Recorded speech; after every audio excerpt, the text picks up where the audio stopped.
welcome back to Practical Insight. My name is Benny, and I'm here today with our senior pastor, Pastor Patrick Kasongo. And here today we've been discussing the power of one, which is a series on unity.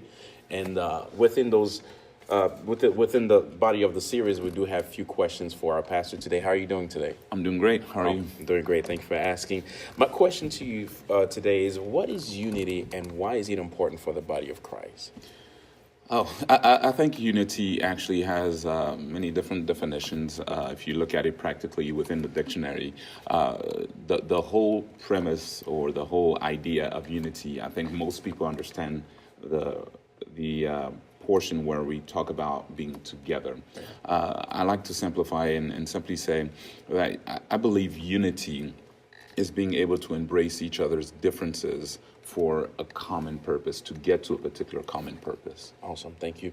And in a practical sense, how do we go about uniting ourselves or coming together as a body of Christ as well? Coming together can be challenging, but I like to break it down in three different manners when we talk about practically approaching unity.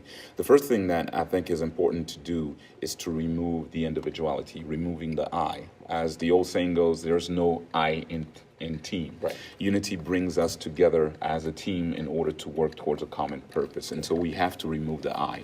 The second thing that I think is important is to begin to recognize and embrace each other's differences. Right. As we begin to embrace each other's differences, we recognize that some people come with skills that other people don't have. And so you carry certain gifts, certain abilities, certain knowledge that I don't carry. Right. And so when we begin to recognize that and embrace that with each other, we come together, not only in skills and abilities and those things, but I think even within our cultures. And we may have a lot of cultural differences, but then when we embrace those cultural differences, it makes us that much stronger. Just because you do something differently than I do, because we're from different parts of the world, doesn't mean that you're doing it wrong. It's just different. And I may apply what you do to what I do and make it that much better. Right. All right. And the third thing I think that is important is simply being at a place of always remembering that we're limited. As God created us, He created us with so many gifts, so many talents and so many abilities, but He didn't give every person every single thing out there. And so we have to recognize and be in a place where we remember that I can't do all things. I can't be the doctor, the engineer, the pastor, the builder, and all that stuff. I've got to be able to recognize my limitation in order to embrace other people's abilities. Awesome. And I've heard you say this before, that we are only as good as our weakest link. Mm-hmm. And in your place of leadership as a leader, how do you go about involving those who are not interested or may not be bothered by what's going on here? Yeah, the strength of a whole depends on how well we're able to bring up those people who may not be part of the thing or may be weak in certain areas. And I think it's important for us to begin to create environments as leaders that allow for people's skills and abilities to be put on display, so to speak, because the reason why people don't connect with each other is not always because they don't want to. It's simply, I think, and I truly believe that it's because they don't know about what the other person carries. And so in order for them to get to know those things, we have to create an environment or a platform where those things are put on display. Once those things are put on display, then people can begin to discover what they didn't know the next person had, and how beneficial it could be to their individual life. And so as we create those things as leaders, I think it helps us to bring people together that much better. Thank you so much for that. And as I recall, you did touch on two subjects as we were going through those series. You mentioned that we must have to embrace the brand and embrace the vision. Mm-hmm. Now, those two things, are they different things or is it the same thing? And could you elaborate on that a little bit?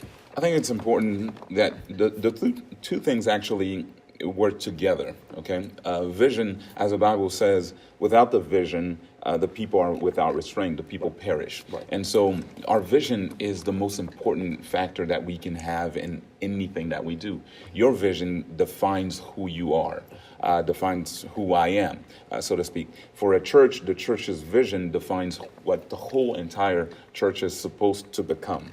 And so, as we begin to see the vision and understand the vision, it gives us a particular indication and a destination that we all are trying to get to. Now, as we embrace that, that's what we begin to do. We begin to work towards becoming.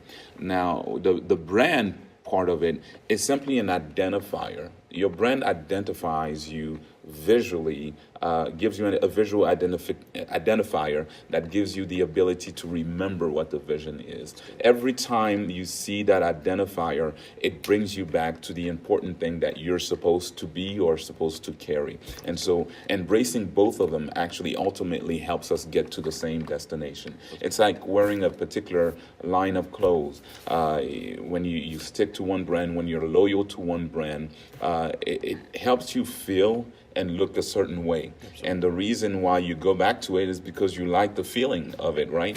And so as a church, when we embrace the brand, it reminds us that we are supposed to be connected to something ultimately that is our vision, and we're trying to become that. That's good. And as part of it, is it important, or does it play a huge role to be present and accountable, as we speak of unity? Or could you be part of something and not be present at the moment? I don't know if that makes sense. It's important to be present. It's important to be accountable, because just like we said in the first point, vision talks, or rather unity talks about people coming together, right? Embracing each other's differences. And so if you're not there, then I can't embrace your differences, and I can't benefit from the abilities that you carry that I don't carry. And yours and my accountability is dependent on the fact that I understand that somebody ultimately needs what I bring, what I carry, what I do. And so as we begin to take note of that, we begin to see the difference that we bring being that important. And when we come together, it makes us that much stronger. And so we've got to be present. We've got to be accountable, because somebody else out there needs us. Awesome. Thank you so much. That ends our Q&A session. Thanks so much, Pastor Patrick, for all the tools. I hope that you were able to gain something from this practical insight, and stay tuned, and we'll see you soon.